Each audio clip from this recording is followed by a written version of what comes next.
Hi guys, welcome back to Spelling and Word Study. My name is Mrs. Rhoades and I'm here to get you started on Unit 7, Silent Letters. Please take a minute to gather your materials. You should have your book open to page 47. You'll also need some colorful crayons, markers, or pencils. Remember, whatever I do on the board, you should be doing on your page.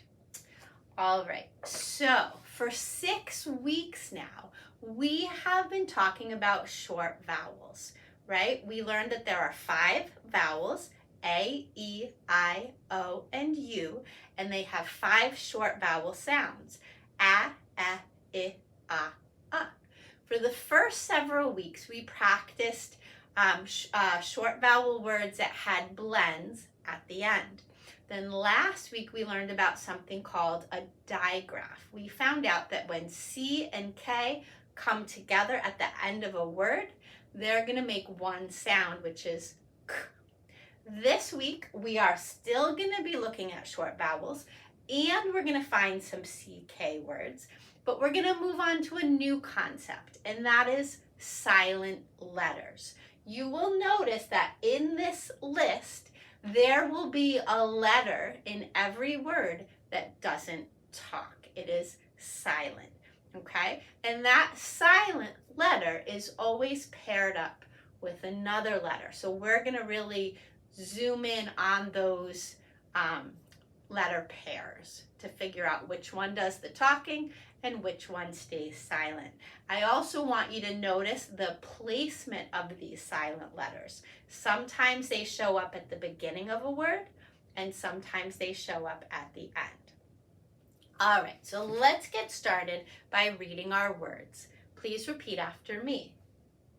Knelt, knit, knob, knock, knot, lamb, numb, wrap, wreck, wrist.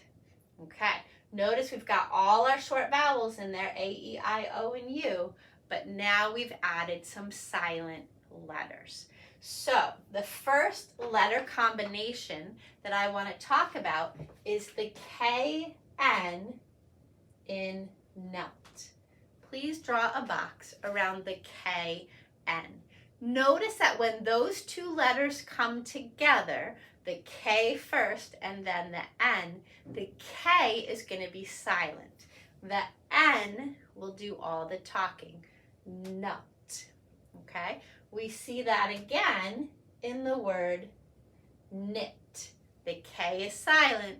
The N does the talking. Again in the word knob and the word knock and the word knot. Okay? Notice that KN only shows up at the beginning of a word, never at the end. So over here, blue box equals KN. I'm going to make that a lowercase n. There we go. Okay, so KN is that silent letter team. All right, let's choose another color. And this time, let's look at the word lamb. I want you to put a box around the MB in lamb. Notice we hear the M, the B is silent. This happens again in the word numb.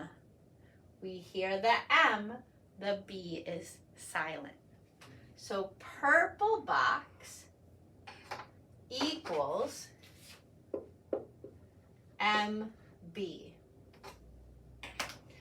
Notice that MB, that pair, only shows up at the end of a word, okay? KN at the beginning, MB at the end. All right, there's one more pattern we're going to focus on this week. Look at the words wrap, wreck, and wrist. All of these words start with a silent W and an R sound. So let's put a box around the WR in wrap, again in wreck, and again in wrist.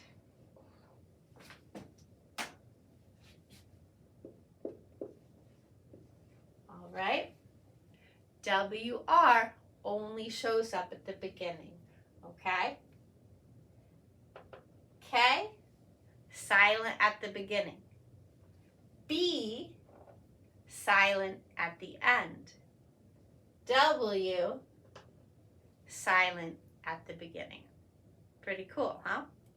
All right, there are other silent letters in our language, but these three are the most common. So these are the ones I want you to be on the lookout for this week. As you're reading, anytime you come across a word that starts with a KN, remember that K is silent. And if you ever see a B at the end of a word after an M, that B is going to be silent, okay? All right, so last week we talked about verbs. We know that verbs are action words, things we can do, right? Run, sing, play, laugh.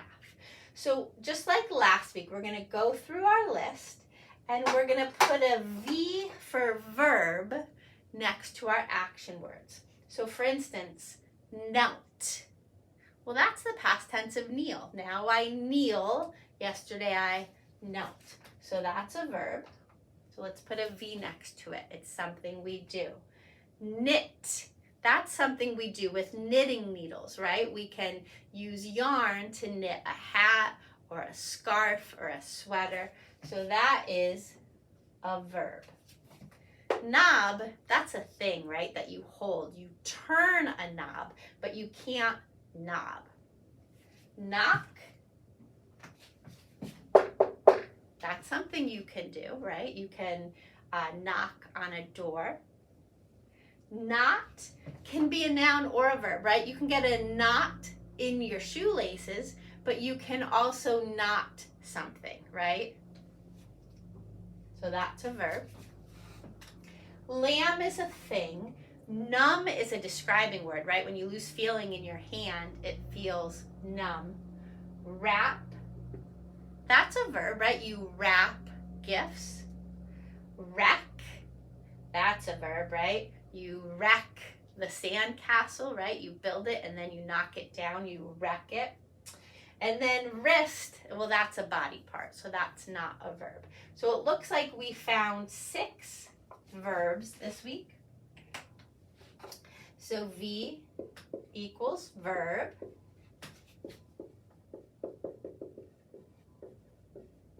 And that's an action word. And then last week we also looked at the past tense of verbs. So what do I do if I want to make it sound like something already happened? And we said that we add ed. However, there are rule breakers. So right here, I want you to circle the word knelt. That's a rule breaker, right? You don't say, now I kneel on the floor. Yesterday I kneeled. Kneeled with an ed is not a word. We changed kneel to knelt. So this is what we call a past tense rule breaker. It's breaking that ed rule, okay? Now, let's go through and change some of our other verbs to the past tense. So now I knock. Yesterday I knocked. Now I wreck the sandcastle. Yesterday I wrecked the sandcastle. Those are rule followers. We just add ed. But notice I skipped a couple, right? Now I knit a sweater. Yesterday I knitted a sweater. Do you notice that I doubled the T? I have to do that, otherwise it would say knighted. Now I knot my shoelaces. Yesterday I knotted my shoelaces. I have to double that T. Now I wrap my Christmas gifts. Yesterday I wrapped my Christmas gifts. Okay, so we're still following the ED rule, except there's another rule that says before we add ED, we have to double the consonant. Here we double the P, here we double the T, here we double the T. Okay, we have to do that anytime our word ends with one vowel and one consonant. We didn't have to double anything here because we had two consonants, CK. We didn't have to do anything here because we had two consonants, CK. All right, so just keep that in mind, okay? That when a word ends with a vowel plus a consonant, we have to double the consonant before we add ED. You're gonna see a lot more examples when you get to page 51, okay? You're gonna start with that rule breaker, right? She feels, she's feeling, she felt. You're gonna change it to she kneels, she's kneeling, she knelt. So there's your rule breaker. But then right here, instead, notice when we change pot to pots, potting, and potted, we have to double our T. So we're gonna do the same thing when we change it to nodding and nodded. We're gonna double that T, okay? This is a confusing rule, but I have faith in you guys. You'll figure it out. Okay, before I let you go, let's just make sure we know what all of our words mean. So, we talked about knelt, past tense of kneeling. We talked about knit, right? That's something you do with a ball of yarn and some knitting needles. Knob is like a doorknob. We know what knock means. We know what a knot is. Not this kind of knot. This kind of knot is what you get in your shoelaces, okay? Knot and knot are homophones. Lamb, that's a baby sheep. Numb is a describing word. It means you lose feeling in a body part, right? So sometimes when you're sleeping and you're sleeping on your arm, it goes numb, right? You get like pins and needles or you can't feel anything. So for numb, we're just gonna say can't feel anything. Sometimes if we're out in the cold for a really long time, our hands and feet get numb. They lose their feeling. Rap, this is another homophone. We're not talking about rap music. That would be spelled like this. We're talking about wrapping something in paper. Wreck means to destroy, and this is your wrist, the part of your body where you would have a watch or a bracelet. Okay, it connects your hand to your arm.